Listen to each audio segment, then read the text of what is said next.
Hey guys, it's Matt. Welcome back to another episode of Midnight Reality, where I start, at least initially, to have an intelligent conversation that seems to come from a sound and reasonable individual, but then as time goes on, it slowly breaks down towards the insane and the comical.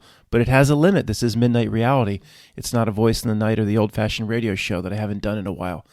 So I did put it out that if somebody were to attempt a Midnight Reality poster, or something we can use for future shows. If you do it by hand, it's going to take precedence, of course. Right, Bill? Over Stable Diffusion, Midnight Journey, Midjourney, and DALL-E. Well, Matthew, he's given us this genius work in the past, which I made a whole video out of this, how your friends can see one thing, you can see another, interpret the exact same set of facts and circumstances in the same way, and have two completely different outcomes. We'll talk about that a little bit later. He'll send me something. We're talking about Rocky, right? Rocky being a giant analogy, a massive truth drop for the spiritual journey, whether that was intended by the writers or Sylvester Stallone. I don't believe that Matt Damon and Ben Affleck story, but whether it was intended or not, there's huge truth in Rocky. So Matthew he'll send me this. Now, in a way, it's genius. In a way, it's rudimentary. But it's not from a little kid. He's Matthew, don't take this the wrong way. You can draw far, far better than I can. So here is his submission, which we're going to stick with for this episode of Midnight Reality. I hope this is a long presentation because there's a lot going on here. It's genius. Matthew, it's genius. Your drawings are rudimentary and genius. I would personally replace Madonna on the Rocks in the Louvre and put this up. It's way better than I can do. But I don't know what to make of this, but it is genius in its own way. I think on the far left bottom, it's like the Invisible Man, right? The famous, but it's almost my avatar, which is from the Kung Fu movie, The Five Deadly Venoms. My avatar on YouTube is the centipede fighter from the old Kung Fu classic, Five Deadly Venoms. It's almost like he's mixed them together. Okay, thank you, Matthew.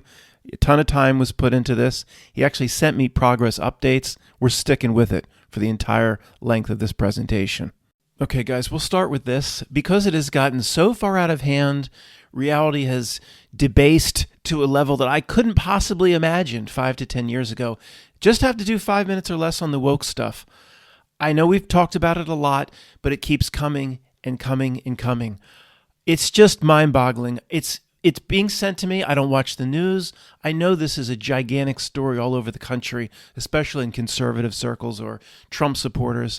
You have comedians going into Target now. And Greg sent me a video. They're putting on Matt, this is not Midnight Reality. It's going to evolve into like an old-fashioned radio show. If it does, it does. Okay, but look at the drawing we're basing the presentation from. It might just naturally, the drawing will take this presentation where the drawing wants. People are going into Target as a joke, putting on their one-piece bathing suits. The bathing suits have special, you could just say, for the bot's perspective, kangaroo pouches. A kangaroo, that's the way they should have marketed it. Kangaroo pouches for men. 30 seconds or less, because I know many of you have thrown your TV out and absorbed absolutely no media. The big thing this week is Target stores, which is like Walmart in the United States. It was Bud Light the last 2 months, and the last 3 weeks it was the Rainbow Ford Raptor pickup truck. But these comedians now, these men are going in, putting on the one-piece. They're one-piece bathing suits in Target, a whole section, women's that from our perspective, but they're for men who have made a certain choice, like a lifestyle choice. Got to be kind of hobo here. We'll just say Sesame Street sponsored by the big letter T, certain choice, and there's a kangaroo pouch. That's not what they branded as, but I'm rebranding it that. They can use that if they like on their one-piece bathing suits for men, a kangaroo pouch, and then the comedians going in, walking around the store with a big bulge.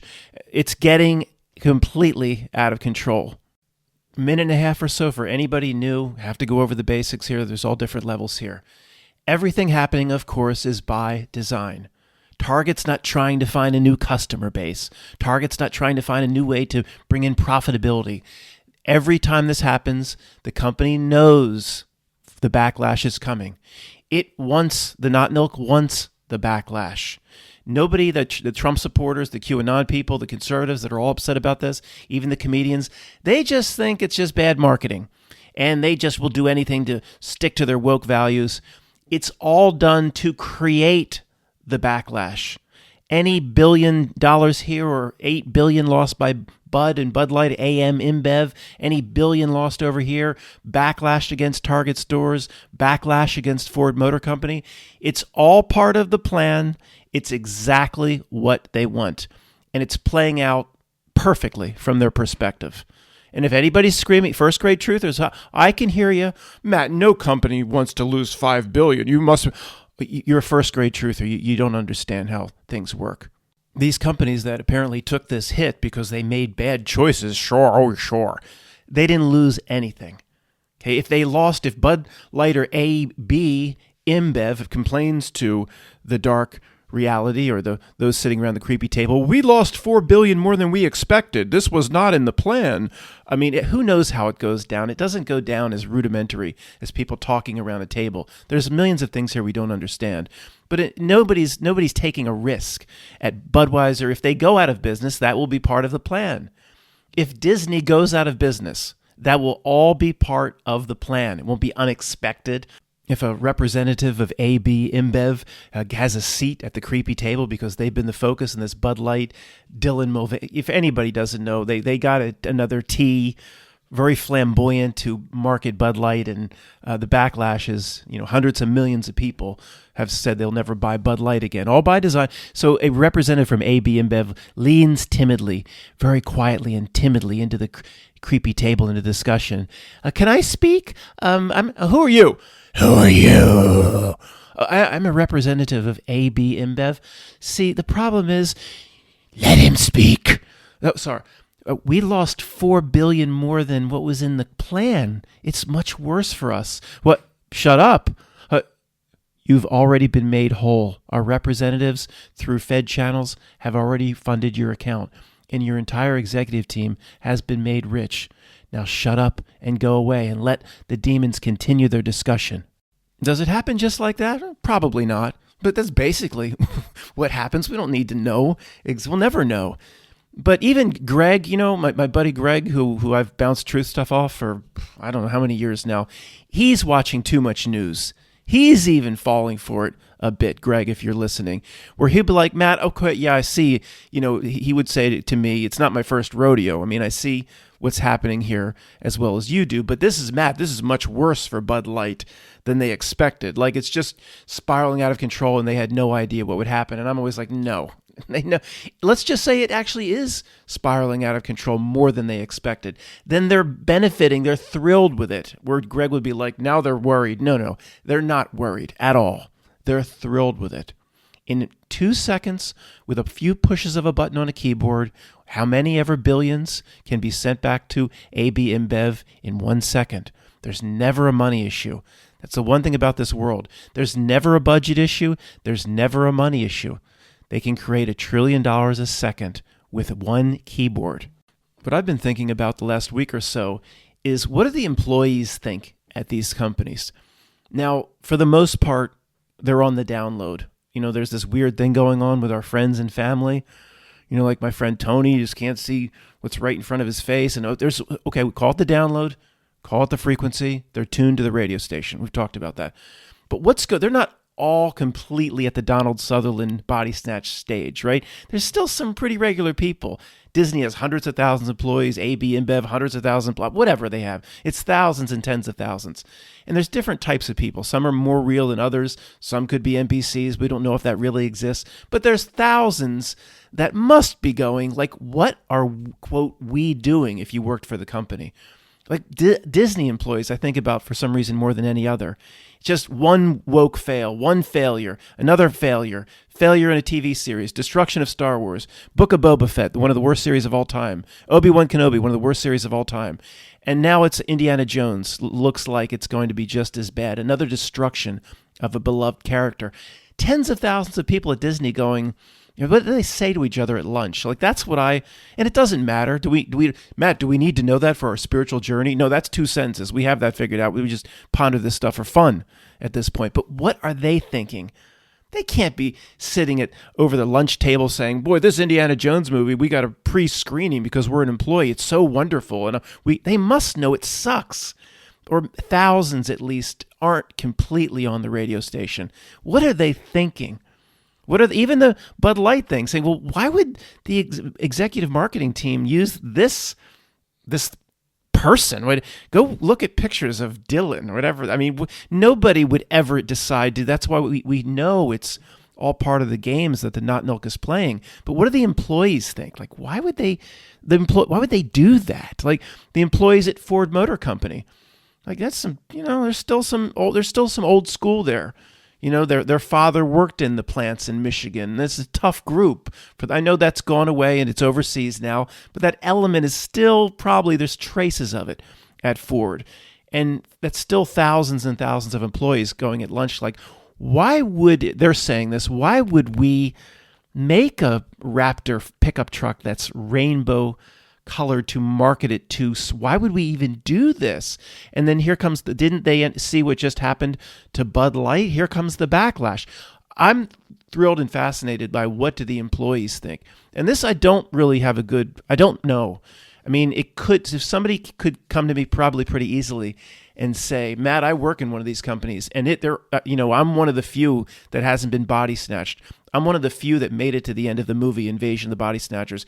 They're all on the frequency. It's a complete madness. I don't know, but I'd love to hear from somebody that's actually inside one of these companies where this big controversy is brewing.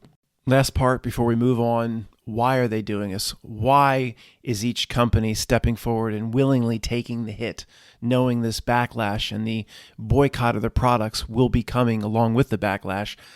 Guys, I almost refuse to try to put real mental effort into this, so I don't have the final answers. I don't care to know the final answers. I see the same repeating themes, though. Camps. The dark reality, all it does all day long is try to divide people into camps.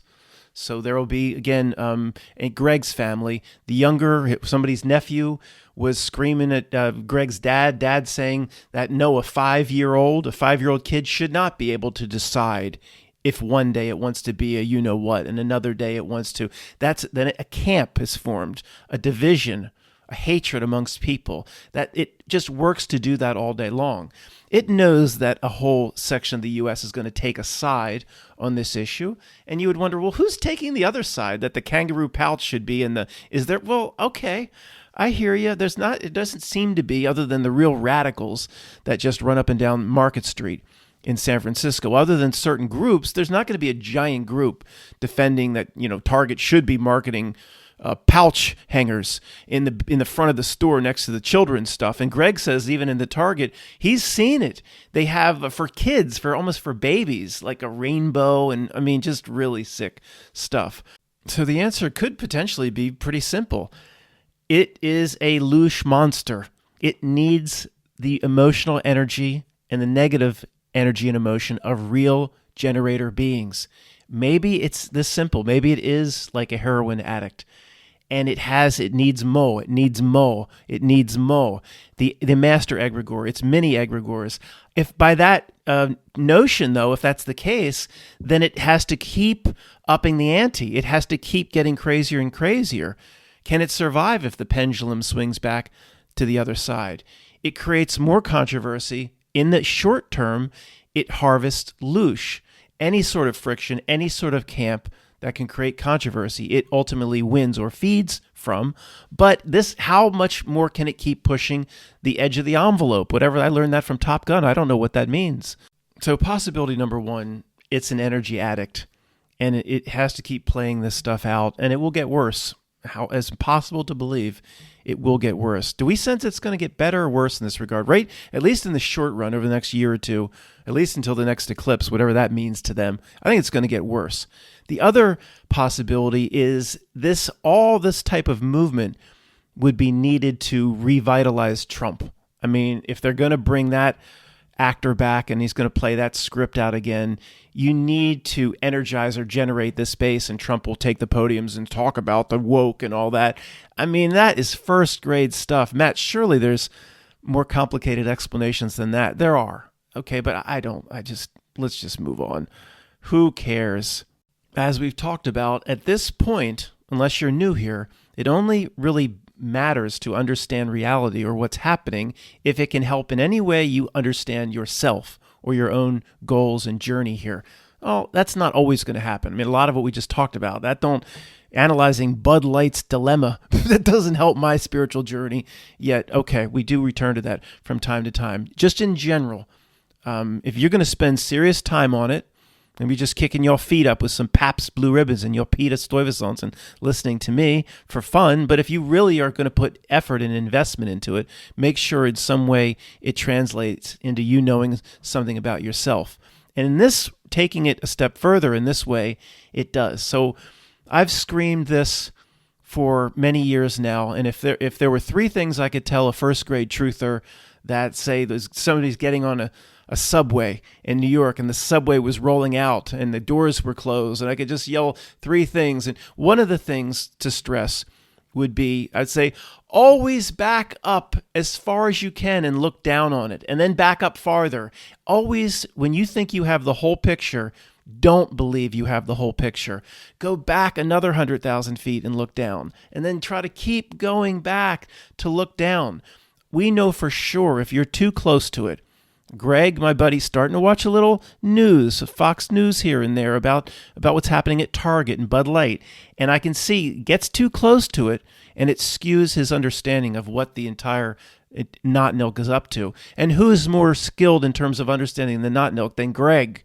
If you see what I'm saying. You don't know him, but you understand the type of person we're talking about here. And even he is getting sucked in a little bit or watching a little too much news, and if his perceptions can be altered a bit. Matt, how you know you're right? Okay, I hear you. I don't know you got answer. No, I don't. Matt, don't. This midnight reality. Don't do it, man. You seem same and normal. So don't. Sorry. If it can happen to Greg, it can happen to any of us. So always go back. Then eventually you've gone back far enough where it just becomes clear, the entire picture of what is it out to do to me, what does it do to benefit itself at my expense or in taking my energy, the entire big picture. Then you think, okay, I don't really need to go back any farther, but it will, without you knowing, it will suck you back in like gravity and you're closer to it. And it's like, whoa, then you need to push back to go back to the level that you were at. Now, we have the general conclusions from the highest level, okay? But what are some of the real oddball, if you just go back even farther and just press your face up against the glass or whatever, the dome or I don't get into all that. We don't know exactly what this reality system is. It's very fluid. I don't care. I don't care to analyze no shape, okay? But you go back even far, then weird stuff starts to come to me, and you don't come to midnight reality for me to play it safe. And if I didn't really believe this was a possibility, 75%, I wouldn't be mentioning it now. Many of you will resonate with this. Others will think it's insane.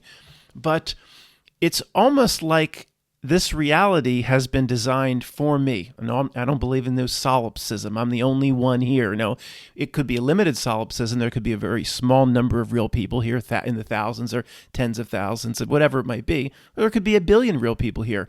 It's still possible for the individual reality to be playing out actually for each individual, which is just impossible to fathom.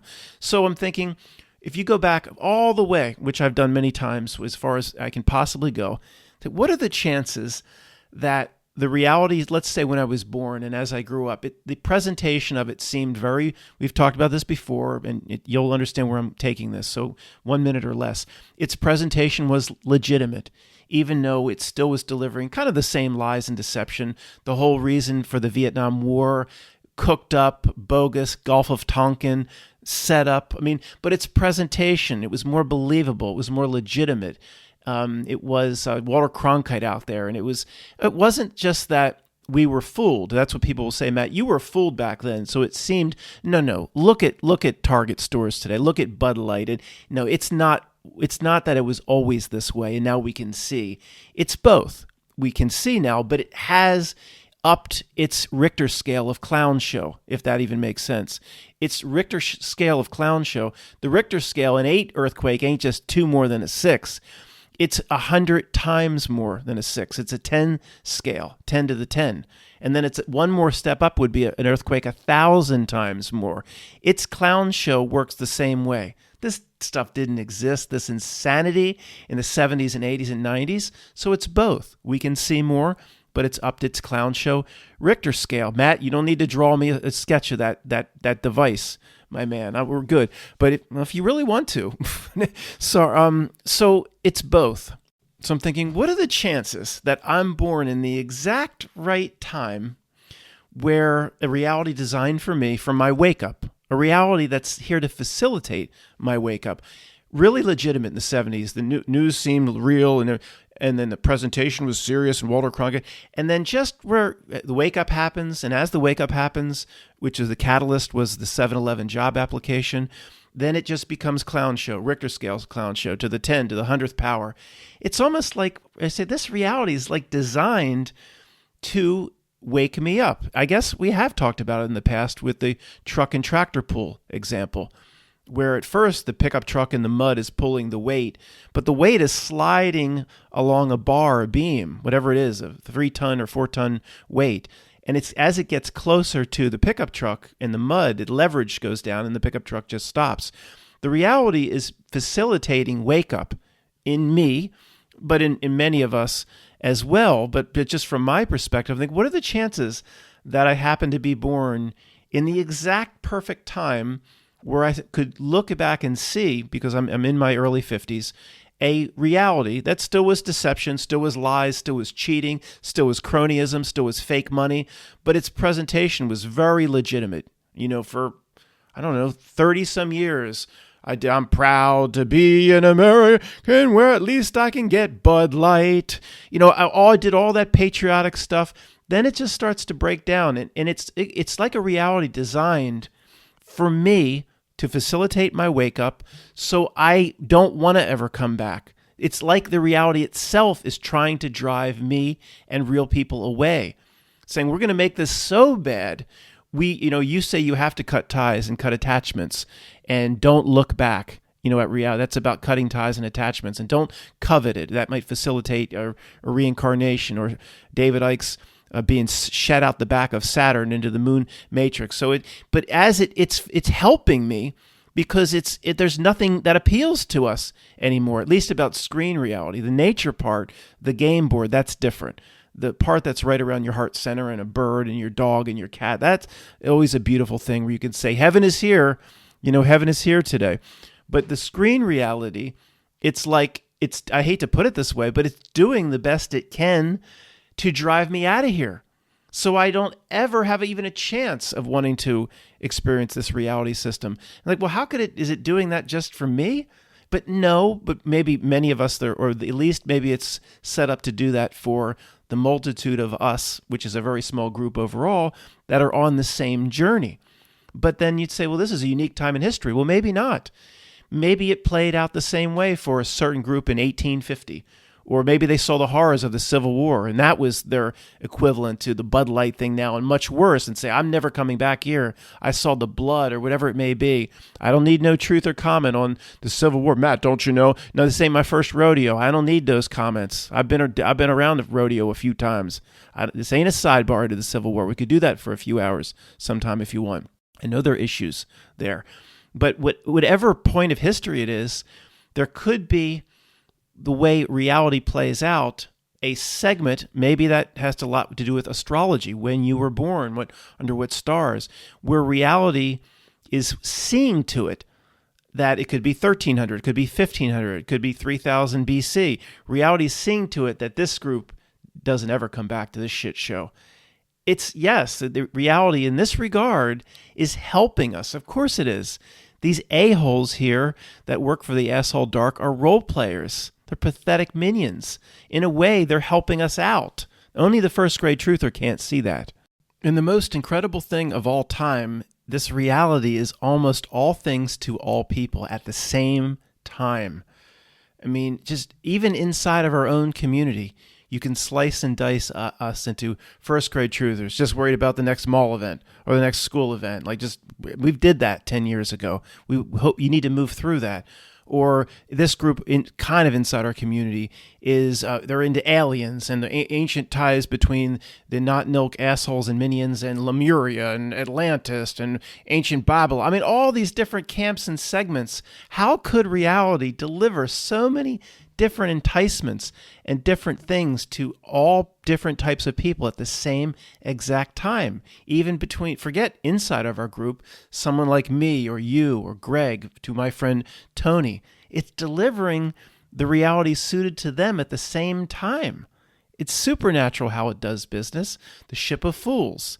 If you're on it, you have excuses, okay? You might not, Tony's not going to love that there's kangaroo pouches in men's, women's stuff at the front of Target stores, and he's not going to love that, but he'll have an excuse. He'll have taken some sort of download. The reality is still giving him what he wants or what he needs at this time. Maybe he has a lot more work to do. Maybe he's a young soul. But how can the ship of fools phenomenon proves it can kind of like be all things to all people? I mean, you've got to be kidding. And people, so some scientists that still believe that this world came from a big bang, a big wang in space. So, I mean, you've got to be kidding me. It's so impossibly supernatural at this point. And remember, the faker it gets, the more real we get via the yin and yang interaction. The faker it gets, which is happening exponentially and on the Richter scale today, the more real we get. Now, again, we don't need it to quote, get real. It's just a remembering of what has been hidden from us. It's not going to change as their clown show is presented. We get better and better. No, we already are better and better. It's just an understanding or a realization of something that's been hidden from us. And there was a comment, I don't know when it was, a week ago or a few videos back. It was like, I don't understand, like, as the clown show gets worse and worse and society just breaks down, I don't see how that's good news. You keep saying it's the best news of all time. It is the best news of all time. The last thing you want is to move through the decades into your 20s, 30s, 40s, 50s, and as you move through life, you believe or elite reality is doing a good job convincing you, or the facts actually line up in Carl Sagan's favor or in Stephen Hawking's favor. If those scientific theories about what the universe is, where life came from, if those theories got stronger over the decades, then that would make us, or at least the facts would line up that we are insignificant, that we did come from Nicolas Cage as a color from outer space, that we did come from Monkey Man. Okay, that would be the worst case scenario.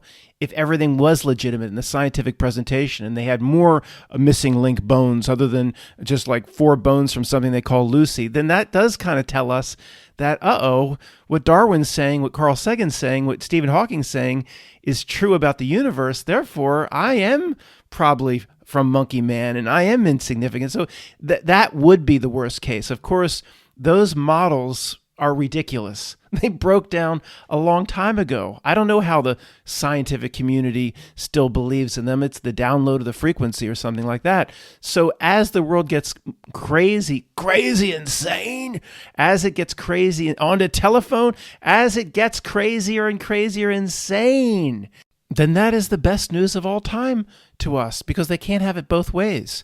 You can't have all the weird-ass supernatural shit we see, reality showing conflicting evidence to 2 different people at the same time, whether it be shape or Tony sees something this way, I see it this way. We can't reconcile each other's positions. As it breaks down into the supernatural, then that means everything is supernatural. Nobody came from no big wang. Nobody came from no Monkey Man. It's the best news of all time. As you see it as a completely fake and ridiculous world that's actually there to facilitate your spiritual journey or to facilitate your wake-up process so you don't ever want to look back, that is even better news. Wayne's diagram. It's all this shit. Look at all these tubes and wires and presentations on Fox News and CNN and politics and fake money and the NFL and Tom Brady, that wretched creature Tom Brady, all this For me, this entire spectacle, for me, if you really see it that way, and it is true, then that's, let me say it one last time, it's the best news of all time. It's better news than any news you possibly could ever get. That even that Judy Simmons wants to take you to the prom, even if Judy Simmons, you don't know what you'll find down there. She might have kangaroo pouches.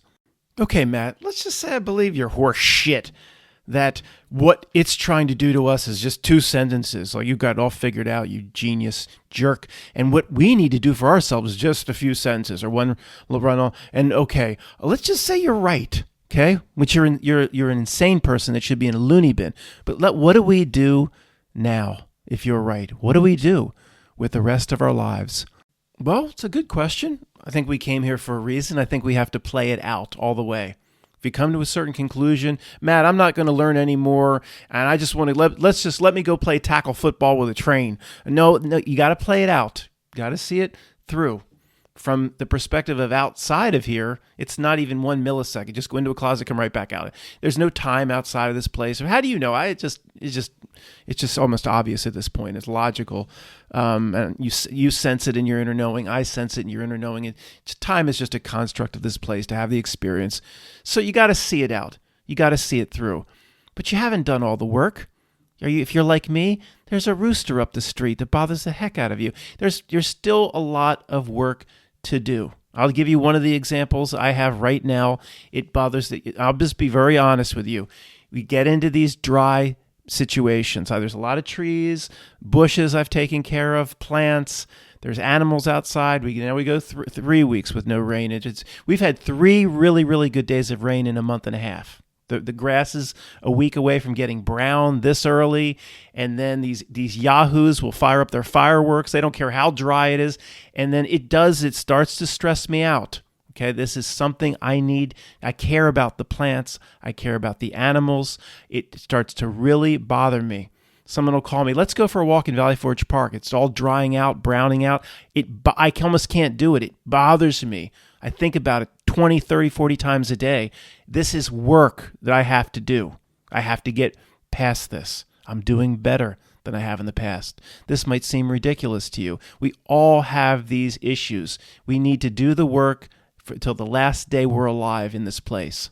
If this world, Earth, is a gym, hey, maybe you worked hard for a little bit. Maybe you just worked on your biceps and you just keep flexing the mirror. And then you say, I've got 35 years left of life. I'm just going to lay down here on the mats that have the bacterial mat disease, and I'm just going to wait it out. No, you have to keep working. If this is superficial, it's a bad example. You're in the gym. This is a gym, an emotional or spiritual gym. It's not about work. It's also so your higher self, you can experience things here we probably can't experience or almost definitely can't experience in the same way. Certain emotions here are incredible. The highs and the lows, absolutely incredible. Some of the emotions here, and you just sense you can't get this anywhere else. So you have to do the work. You're in the gym. Stay on the machines. Stay on the free weights. You're not going to just lying on the ground until you die. No, keep working out. Of course, I'm not talking about a real gym. I'm talking about using everything you can in this life to better yourself. Embrace the emotions, even the bad and the good. Embrace it all. You're not going to get this outside of this place. I talked about this a few months ago after Puss and Boots, both cats were put down. They were put down, 27, 28, 29 days apart. It was less than a month. And actually, it was like 2 days or 3 or 4 days after Bootsy was put down. Puss got her mouth tumor. The mouth started to stink just days after. I didn't have any quality time with Puss.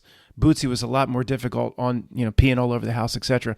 It was almost like Puss knew. She sensed it. It was like, now it's time for me to go be with sister. Bootsy knew when she was going to get put down. All the cats knew. I'm telling you, I'll talk about this some other time. And it's not that some people would say, Bootsy sensed it from you, Matt. You were going to take her the next day. No, I thought she just had a little sinus infection, which she's had 5 times. 6 or 7 times over the years, or 10 times, because the old owners told us about she has sinus infections. Well, they went away when we pulled all the teeth. They were rotten teeth.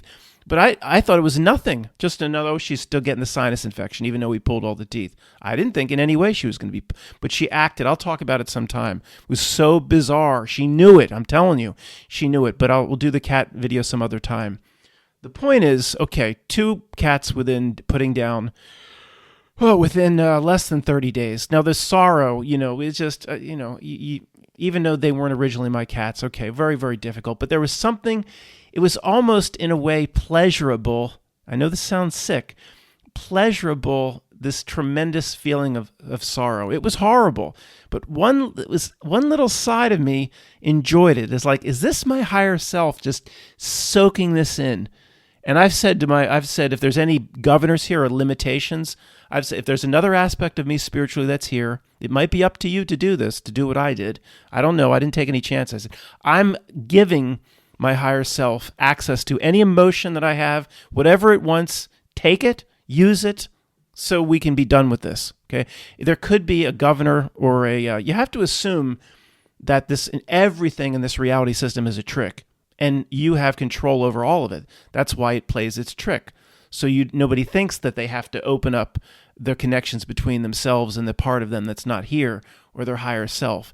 If they can just keep you tricked that's ridiculous, and the higher self is not getting what it needs, not getting the emotions, when all you had to do is say, I'm allowing it, I'm giving it access. If there is any, President Shroob air shield from Spaceballs, or there is any governor or blockage from the Not Nilk, I'm doing away with that. Why? Because I said so.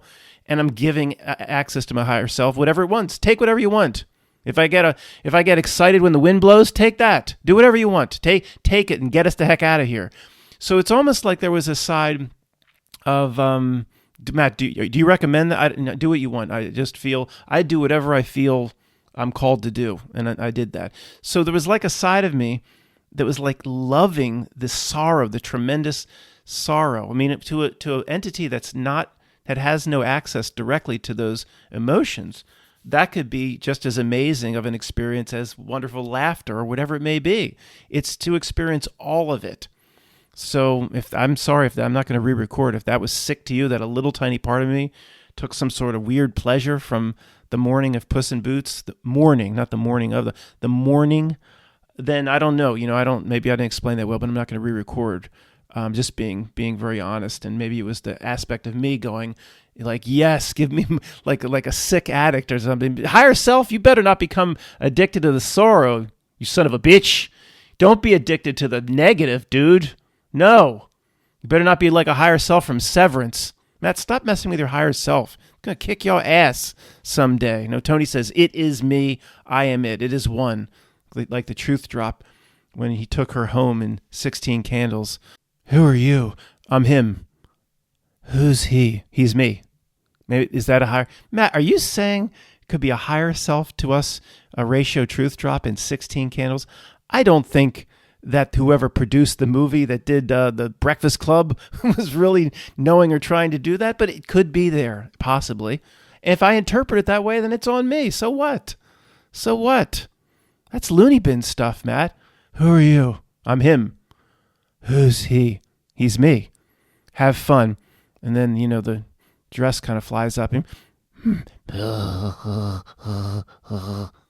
About what I said earlier, where there potentially could be a limitation, a governor, a shield of some kind, a blockage between you or the spiritual aspect that's not here, and it's up to you to simply declare that it goes away, poof, and that might sound insane to you, but, maybe I'm wrong about that, but I implore you to always assume that every aspect of this reality is a trick, and you have full power to override the trick. So do I know for sure there's something blocking my higher self or the aspect of me from experiencing all the emotions and from learning every bit of what I'm learning? No, I don't know there's no blockage. I don't know. But why should I take a chance? Why should I take a chance? I'll just declare it gone, as I did a long time ago. You could do the same, but always operate this as you move through the day. Why does one play a trick? One plays a trick on another because it can't get what it wants directly, or it needs whoever the trick is being played on to do something to facilitate what's going on. The very basic definition of why does one play a trick? It needs our energy. It plays a trick, so we give it our energy. There's thousands of other reasons it plays its trick. The main definition of trick is it can't do it directly. It needs the target of the trick to facilitate whatever it needs.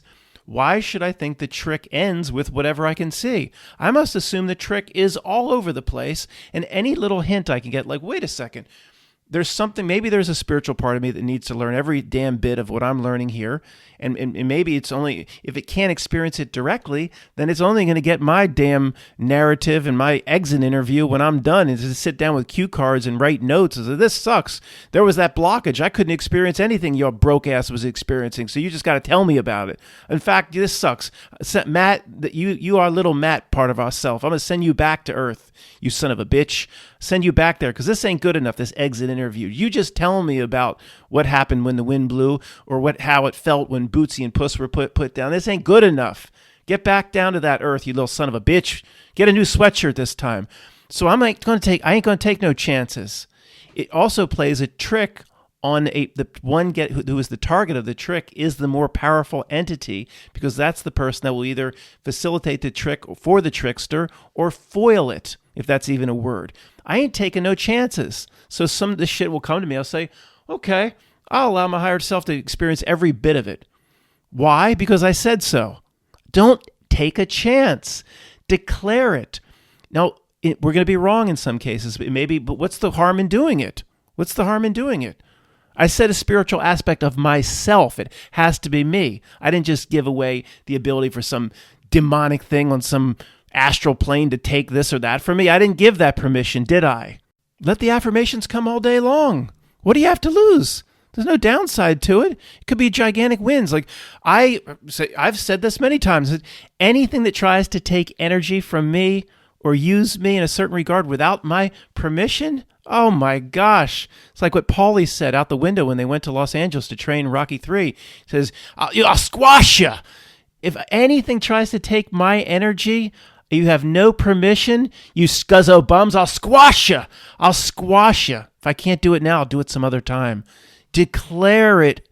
Affirm it all day long. Don't do it in the middle of the Target like some asshole. Wait a sec, and just sing, I declare my spiritual self in the middle of the Target stores where they're trying to sell the pouches and the kangaroo pouches. They'll throw you out. You don't even have to, you have to do it in some ceremony or step into some pentagram or say it out. Just even mentally is probably good enough. You don't have to rub sticks together or do some ritual or pull up some grimoire. We don't have to do that horse shit. Why? If you sense it, declare it or nullify its power, whatever. I'm not going to take any chances. I'm going to assume I have that power. It gives itself away that we do for the most part, even though we might be wrong about some of this, because it's always playing a trick. The one that's playing a trick is not the powerful one. The one playing the trick is the low life, the least, the golem, the Schmeagol, the one presenting to the second grade birthday party. He says, the father comes over and says, if my kid's here and his friends and her friends don't believe in your shit, you ain't getting paid. You'll get the minimum. You'll get $50 and get out. You want your $300. These kids here, look at them. Look at them right now.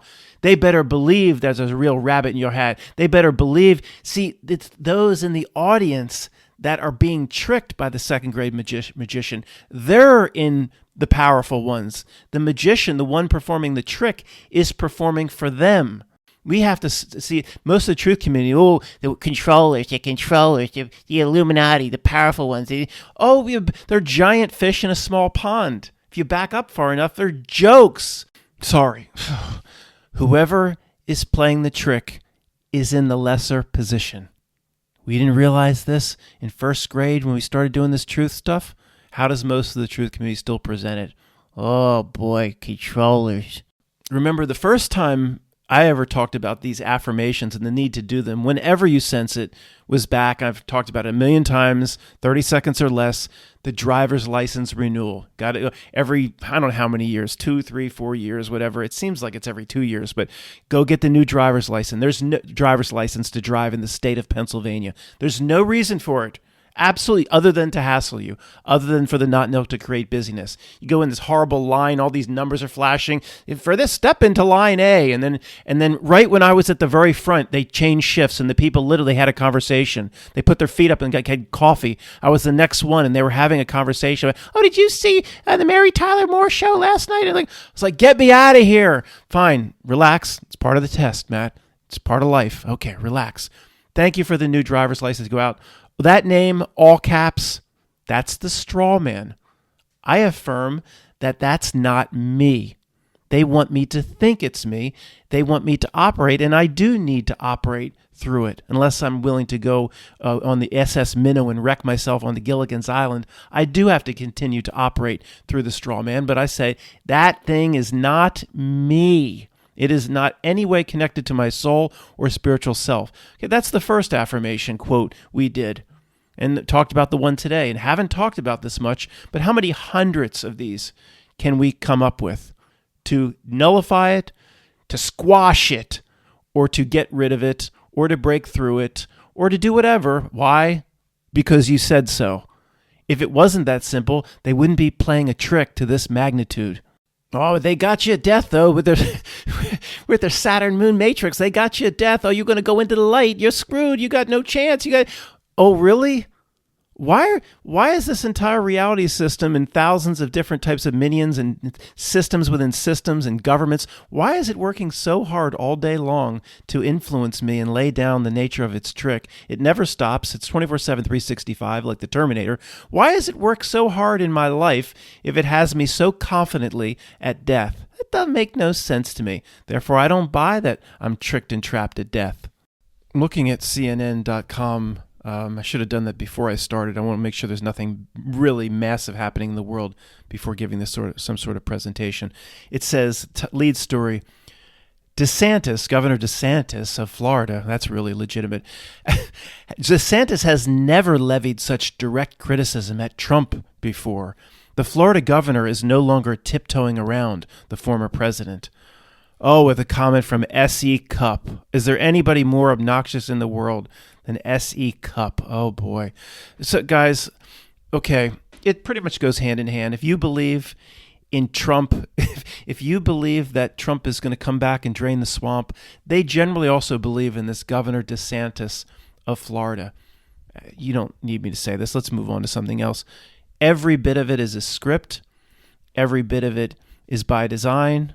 Governor DeSantis is not working for you or anybody else. He plays for the same not-milk team. But we don't know exactly what Governor DeSantis knows. In the old days, we just think they know everything. They're all in on it. They do go in the back room and have drinks with Nancy Pelosi. And okay, I know in politics, I believe it's more like that. But I do believe, as I look at reality, as the years and the months go by, that these role players, they believe in their role, or they're convinced this is who they are more than we thought. Okay, so I don't know what Governor DeSantis knows, but as the fraud that we see, or the trick that we see, or the script is still the same to us. Whether he believes he's the governor of Florida really trying to push forth conservative values, or it's ha ha ha ha ha, and they just go in the back room and drink with Nancy Pelosi, and it's just a WWE script. It doesn't matter because it's the same degree of fake to us. I just keep on the table nowadays that these role players like Santa Claus, Schwab, and they believe in their roles. It's not always like, ha, ha, ha, we fooled them. He might actually be believing in everything he's doing. He might not see reality in any way like we see it. I just keep that on the table more and more nowadays. We'll debate that in the future. Either way, the whole Governor DeSantis thing is a joke. And proud conservatives, people in my family, will be like, Matt, see, we need to win more elections, Matt. We need to elect more people like Governor DeSantis. See, if we had that sort of governor in 48 states, Matt, this world would be a different. Oh, okay. Oh, boy.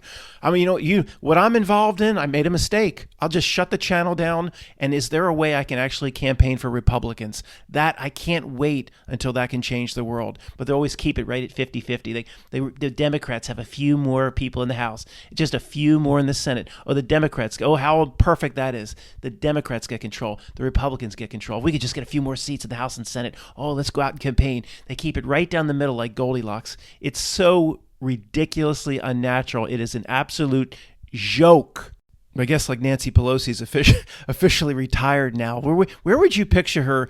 Some people you'd picture as a retiree on a beach or enjoying a pina colada. I picture her like hanging upside down from stalagmites, whichever one goes what way the other. That was like the biggest thing when you're in grade school. Can you tell the difference between a stalactite and a stalagmite?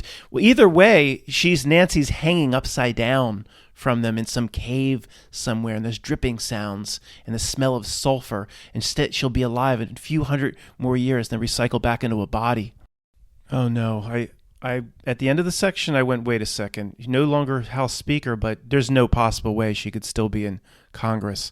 I found 3 websites that are a little bit older, but say she's losing the Speaker of the House position, but plans to stay in Congress. And from the Wikipedia, it looks like she's incredibly still there. You've got to be kidding me. Whatever the best example of stalled century was, just replace it with this. She was there decade after decade, 20-some years or something, or 20 years at least, as Speaker of the House, and she's still there. Like, it wouldn't be normal for anybody to want to go relax and reflect on the work they've done and just relax into retirement, pushing 80 years old, and do some things you always wanted to do and see some things you always wanted to see. Still there. Disgusting and in the extreme. I just threw up into my mouth. Speaking of stalled century, headline at CNN.com, Celine Dion cancels entire tour due to health issues. Celine Dion cancels entire tour due to health issues. No! I had one thing planned for this summer. Well, I had 2 things, the Bryan Adams concert and this. And now it's only down to 1. I was right in the front row, too. God damn it. Headline, George Washington University drops colonial nickname. They were the George Washington JWU Colonials. So again, after having the name hundreds of years, whatever, because of some snowflakes and some outrage and some woke ideologues on campus, they dropped the name, and let's see what they're called now. George Washington University has changed its school nickname. You know, the way the Cleveland Indians baseball are now like the Cleveland whatever, and the Washington Redskins are called the Washington Commanders, all caught up in the same bullshit. They're called the Revolutionaries. The Revolution. They just call them the Saul Alinsky's. The George Washington University Saul Alinsky's. He has an ode to Lucifer at his first page of his book, Rules for Radicals. Look, these guys, they're puppets and tools. These Saul Alinsky almost every minion now I see is a puppet and tool. And then here comes a big pop-up, so I can't read. Get your pop-up out of my way. I'm tired of your pop-ups. The nickname change comes after criticism from students and the university community who felt the previous name colonials represented colonizers who stole land and resources from indigenous groups, killed or exiled native peoples, and introduced slavery into the colonies, according to a statement posted on the university's Snowflake website. Okay, the not milk tactics here are obvious, and they're second grade, and it's the same play in the playbook, just to run up the middle. It's been doing it forever, and it will continue to do it with whatever means it has at its disposal. Whatever the ills of the past or the harm of the past always has to be brought forward, so nobody ever gets over it. Of course, it's always trying to facilitate the big R word, of course, with the ism, R with the ism, and then create camps and division, so people never truly come together. But everything they do is to make it seem like we want to bring people together. It's so obvious to us. Again, we're not spending more time on second grade tactics. I wanted to say here, it'd be one thing if they're consistent, but they're hypocritical and not consistent. So the first thing I thought of was, well, does Peter Stuyvesant High School still have its same name and same motto? But I'm talking about Peter Stuyvesant High School. Their real motto or their real mascot is the peg legs. The peg legs. It doesn't really make for a very intimidating track team, but it's still there, of course. You want to talk about a real culprit in terms of screwing over populations, and Peter Stuyvesant. But we know his connections, and his great nephew's a billionaire. It'll never be changed. They're not consistent. They do it where they need to do it to satisfy their pathetic little aims. But Jeff, if you're listening, Jeff is our researcher on the 7-Eleven job application and different things with Magenta, where one thing always ties to the next. We highlighted his stuff on Free Voice. Jeff, pulling up Peter Stuyvesant High School. Get this. Here it comes. Always to real people doing investigations. Peter Stuyvesant High School, right here in Wikipedia, established 1904, and then it has to say 119 years ago. There's the 1, and the 9. It has to highlight that it was 119 years ago. One thinks if it was 125 years ago, would it say that? Always has to present the numbers whenever it can. Going down, CEEB code 334070. See, one would think if it wasn't 33 something, would it have to present the CEEB code? Maybe. Let's go down. NCES school ID 36000 3666. Enrollment 3344, 3,344 students. Going down a little bit more. By 1919, officials started restricting admissions based on scholastic achievement. Stuyvesant implemented a double session plan in 1919. Look, not every number can be that number paired with the other number. It would look really funny even to people, my friends like Tony, but it's unnatural, and Jeff, it happened again. Headline: with no debt limit bill to vote on, House lawmakers are leaving D.C. for the holiday weekend. Let's just call forth the same outrage and the people, you need to get back in there and solve our problems. Look at these Congress people. Look at these senators going on vacation, taking the holiday weekend, not taking their work seriously, calling on the same type of reaction. And you know what's really pathetic? The people give them the same reaction every single time. Oh, no, look at this. CNN opinion page. The mistake that Target made by removing Pride items. Got to keep it in the forefront. Got to keep that fire stoked. Well, guys, I guess we'll end on that. We started off with Target and its kangaroo pouches, and we'll end with the kangaroo pouches. And I'll say it. You've heard me say it many times. I'll say it one more time. Even those that study reality in the way we do, if you would tell us 10 years ago we would be here, and this is after seeing what was done on the 7-Eleven job application and every supernatural thing that's potentially going on and how nasty our adversary is here, if you'd say this is where we'd be, at least from an outer screen reality perspective, almost nobody would have believed it. It is unfathomable. And I guess at this point we're rooting for it to get worse. We're rooting for it to break down even more. But even so, I still don't expect too many more of our friends or family to dive off the back of the ship of fools. I don't expect to have Tony walk down my driveway with a big sandwich sign saying, I'm sorry, I can now see it all. It doesn't happen. And we certainly shouldn't expect that to happen. But I do expect it to get worse. Thanks for listening, guys. I'll be, if not tomorrow, I'll be back for Free Voice on Sunday.